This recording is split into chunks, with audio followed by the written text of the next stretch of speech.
তো আজ ছিল ২৬শে জুলাইয়ের মার্কেট। আজকের মার্কেটে অপশন চেনে আমরা কিভাবে ফার্স্ট ট্রেড পেয়েছিলাম সেটি দেখার চেষ্টা করব। আমরা যদি অপশন চেনে যাই, অপশন চেনে যদি দেখি ৯টা ২৬ থেকে ৯টা ৩৩ এর মধ্যে রেজিস্ট্যান্ট WTT শিফট হয়ে স্ট্রং হতে যায় এবং সাপোর্ট নিউ ওটিটি তৈরি করে। আমাদের রিস্কি এন্ট্রি এসেছিল ২৪,৫০০ পুট সাইডের ডাইভারশন থেকে এবং এটি হাইলি রিস্কি ২৪,৪৮৩ আমাদের টার্গেট ছিল। নিউ ইউআর প্লাস ওয়ান ২৪,৫৮৫। আমরা চ্যাটে যদি দেখার চেষ্টা করি তাহলে আমরা দেখব যে ৪৮৪ চুরাশি থেকে ৫৭৪ ৮৫ পর্যন্ত আমাদের টার্গেট ছিল।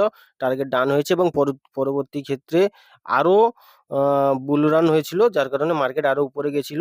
আর তাছাড়া আজকে যদি প্রফিট আমাদের দেখানোর চেষ্টা করি ১৫৩৩ টাকা আমার প্রফিট হয়েছে। ১৮০০-১৯০০ টাকা দেখাচ্ছিল, আমি কাটতে